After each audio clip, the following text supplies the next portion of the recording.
আসসালামু আলাইকুম বন্ধুরা, আজকে আমি আছি আপনাদের সঙ্গে জিন্সের প্যান্ট নিয়ে, যেটা স্টেট কাট এবং লিভাইস ব্র্যান্ডে আছে। এটা তো অসংখ্য রকমের জিন্সের প্যান্টের কালেকশন আমাদের কাছে আছে। তোমাদের যদি প্রোডাকশন করতে মন চায় নিজস্ব ব্র্যান্ডে, তাহলে তোমরা আমাদের সঙ্গে যোগাযোগ করতে পারো। যেমন এই যে লিভাইসের যে প্যান্টটা, এটা যে কোয়ালিটি, এটা যে ফ্লেক্সিবিলিটি, এটা যে অ্যাডিকশন, তুমি তোমার নিজের ব্র্যান্ডে সেম কাপড়টা যদি তৈরি করে যদি দিতে পারো, তাহলে তুমি কিন্তু কম্পেয়ার করতে পারতেছো, কাস্টমারকে উপস্থাপন করতে পারছো যে দেখো, তুমি ইউরোপে একটা লিভাইসের প্যান্ট তুমি কিনছো সাপোজ 150 পাউন্ড দিয়ে, আর সেম প্যান্টটা তুমি আমার কাছে 100 পাউন্ডে মাত্র পাবা। Same pant, same pattern, same flexibility, same comfort, everything তুমি আমার কাছে পাবা এবং সেম লাস্টিং করবে। তাহলে 50 পাউন্ড বাঁচানোর জন্য একজন মানুষ তোমার এই কাপড়টা কিন্তু অবশ্যই কিনবে। আর যদি ভালো লাগে, তোমার ব্র্যান্ড দাঁড় হয়ে গেল, এরপরে কাপড়টা বাংলাদেশে $10, $12, $14 যা দিয়ে তুমি পাও না কেন, তুমি তো সেল করছো $150, $100। দ্যাট মিনস তোমার 1 লক্ষ টাকা ইনভেস্ট করলে কত লক্ষ টাকা ইনকাম। তাহলে তুমি যে তোমার দেশের মধ্যেই ব্যবসা করতে হবে, গ্রামেই ব্যবসা করতে হবে, এমন কিন্তু কোনো শব্দ নাই। পৃথিবীটা উন্মুক্ত, আর এখন অনলাইনে জগৎ, হিউজ ইনকামের একটা রাস্তা আছে তোমাদের সবার জন্য। এবং গুগল ম্যাপস যেটা, এই অ্যাপের মাধ্যমে তোমরা তো মোবাইলে খালি ফেসবুক, টিকটক, ইউটিউব এগুলো দেখতে থাকো, শর্ট ভিডিও দেখে দেখে দিনের পর দিন, রাতের পরে রাত হিউজ টাইম নষ্ট করে ফেলো। Don't do it, don't do it. তুমি তোমার ক্যাশ তৈরি করো। when you have money you can buy anything whatever you need.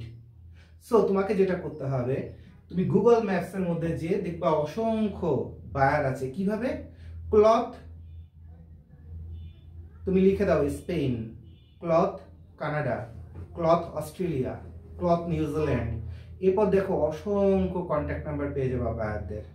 তুমি তোমার প্রোডাক্টগুলো তৈরি করো, প্রোডাক্টের সুন্দর করে ভেবে ছবি তুলো, ছোট ভিডিও করো, হোয়াট এভার ইউ নিড। তোমার যা যা প্রয়োজন সবকিছুর জন্য আমরা তোমাদের সহযোগিতা করব। তোমার টেনশনের কোনো কারণ নেই। স্টুডিও থেকে শুরু করে এভরিথিং, তোমার কি লাগে সবকিছু আমরা তোমাদের সহযোগিতা করব। একদম বক্স করা, প্যাকেটিং করা, এক্সপোর্ট করা, বিদেশে রপ্তানি করা, everything we can do for you.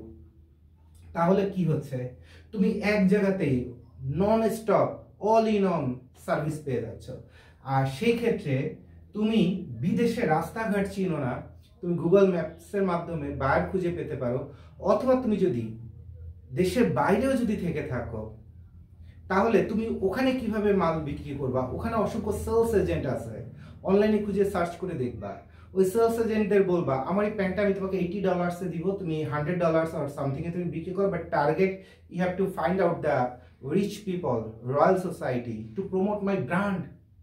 অর্থাৎ তুমি ওখানে সামর্থ্যবান ব্যক্তিদের কাছে আমার এই ব্র্যান্ডটাকে উপস্থাপন করবা, এটা বিনিময়ে পার প্যান্টে তুমি $20 করে পাবা। So they will do your work excellently. তারাই ওই রাষ্ট্রে, সাপোজ তুমি ইংল্যান্ডে পড়াশোনা করতে গিয়েছো, বাংলাদেশ থেকে এরকম জিন্সের প্যান্ট নিজস্ব ব্র্যান্ডে তৈরি করে নিয়ে এসেছো। সো তোমার কাস্টমসের থেকে শুরু করে কোথাও কোনো প্রবলেম নাই। ওই দেশে তুমি যখন একটা প্রমোশন কোম্পানিকে, মার্কেটিং কোম্পানিকে অথবা সেলস কোম্পানিকে, এজেন্টকে কাজটা দিয়ে দিলা যে আমি 2000 পিস জিন্সের প্যান্ট তৈরি করে এনেছি, আমার রেট হচ্ছে $80, এরপরে তুমি যা সেল করো, নো প্রবলেম, ও তোমার প্রোডাক্ট সেল করে দিবে। তো তুমি ইংল্যান্ডে পড়াশোনা করতে যে প্রতিদিন 5 ঘন্টা করে কাজ করতেছো, তুমি সপ্তাহে সাপোজ 20-22 ঘন্টা, 30 ঘন্টা, 35 ঘন্টা কাজ করতেছো, 45 আওয়ার্স ম্যাক্সিমাম ফাঁকি ঝুঁকি দিয়েও কাজ করে তুমি ইনকাম করছো 20-25 হাজার টাকা, মাসে ইনকাম করছো 80,000 টাকা। তুমি একটা প্যান্ট মাত্র $5, $12, $15 করে তৈরি করে নিয়ে যদি $80 এক মাসের মধ্যে 2000 অথবা 5000 পিস প্যান্ট বিক্রি করতে পারো, তাহলে তুমি দেখছো তোমার কি পরিমাণ ইনকাম আছে। আমাদের দেশে মহিলারা যারা ঘরে বসে বসে হিউজ টাইম নষ্ট করেন, তারাও কিন্তু লেডিস টপস থেকে শুরু করে, ছেলেদের কাপড় থেকে শুরু করে, বাচ্চাদের কাপড় থেকে শুরু করে হিউজ পরিমাণ আইটেম তৈরি করে করে দেশে, দেশের বাইরে অসংখ্যভাবে বিজনেস করতে পারে। শুধুমাত্র দরকার প্রতিদিন রেগুলার ভাবে কাজ করা এবং প্রপার মানুষ অথবা কোম্পানি খুঁজে বের করা, এবং যে প্রোডাক্টটা তৈরি করা হবে সে প্রোডাক্টটার মার্কেট ডিমান্ড কি সেটা বোঝার মতো প্রপার আন্ডারস্ট্যান্ডিং। আর ইনভেস্টমেন্ট, অর্থাৎ কিছু করতে গেলে কিছু নিয়ে নামতে হয়, ইনভেস্টমেন্ট ছাড়া কোনো বিজনেস হয় না। So this is the thing, যে একটা সময় পরে you will get earn much more money. তুমি হিউজ পরিমাণ টাকা ইনকাম করতে পারবে, তোমাকে চাকরি করতে হবে না, তোমাকে জীবনের অসংখ্য সময় নষ্ট করতে হবে না। যেমন তোমাদের একটা বাস্তব উদাহরণ দিয়ে দিই, সেটা হলো যে বাংলাদেশ আর্মিতে মানুষ মেজর হিসেবে চাকরি করে, ক্যাপ্টেন হিসেবে চাকরি করে, লেফটেন্যান্ট কর্নেল হিসেবে চাকরি করে স্বেচ্ছা অবসর কেন নেয়? তোমরা একটু বলতে পারো? খুব মজার প্রশ্ন কিন্তু এটা। সরকারি চাকরি করছে, তারপর সেখান থেকে সে বের হয়ে যাচ্ছে, কি কারণে? ওখানে একটা ভালো স্যালারি আছে, দেখা যাবে সে 32 বছর কাজ করে টোটাল 5 থেকে 7 কোটি টাকা সে বেতন পেয়েছে 32 বছর চাকরি করে, সকাল থেকে সন্ধ্যা। আর এরপরে মনে করো আরো 5 কোটি টাকা, আরো 5 কোটি টাকা সে রিটায়ারমেন্ট পাবে। দ্যাট মিনস তার 32 বছরের মূল্য 10 কোটি টাকা। এখন একজন ব্যবসায়ী দেখছে, আমি যদি প্রতি মাসে 2000 পিস জিন্সের pant, 2000 piece Swift shirt, 2000 piece T shirt করে প্রতি মাসে প্রোডাকশন করে করে আমেরিকায় পাঠাই, কানাডায় পাঠাই, অস্ট্রেলিয়ায় পাঠাই, ইউরোপের অন্যান্য রাষ্ট্রে পাঠাই, মিডল ইস্টে পাঠাই, এবং সেখানে রিচ স্ট্যান্ডার্ডে যদি আমার মালটা যদি সেল হয়, আমি তো 5 বছরের মধ্যেই 20 কোটি টাকা কামাই করে ফেলবো। তাহলে আমার লাইফে 25টা বছর বেঁচে গেল। আর that is the reason, proper reason, যে এই কারণে মানুষ সরকারি একদম স্মুথ চাকরি, জীবনের নিরাপত্তা চাকরি, সেটা ছেড়ে দিয়ে ব্যবসায় নামে। কারণ ব্যবসা তোমার জীবনের সময়টাকে বাঁচায় যদি কিনা তুমি অ্যাক্টিভ থাকো, এবং অ্যাক্টিভ থাকাটাই হচ্ছে ইম্পর্টেন্ট।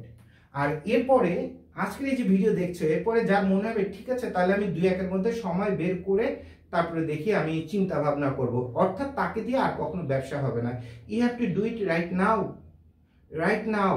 লাইফে হচ্ছে এক বন্দুক, এক গুলি, এক শত্রু। ডু অর ডাই, হয় যেত নয় মরো। সো এই লেভেলের যার সেন্স আছে, এই লেভেলের যার পাঞ্চুয়ালিটি আছে, এই লেভেলের যার হিউজ টার্গেট আছে, শুধুমাত্র সেই কিন্তু ব্যবসায়ী হতে পারবে। আর বাইরে যারা আছে তারা শুধুমাত্র ব্যবসার এবং লাভের সুন্দর সুন্দর গল্প দেখবে, গল্প শুনবে, মন ভরে যাবে, বাট লাইফে কিচ্ছু করতে পারবে না। ওকে, তাহলে তোমাকে বিজনেস করতে গেলে you have to start right now. So thank you very much.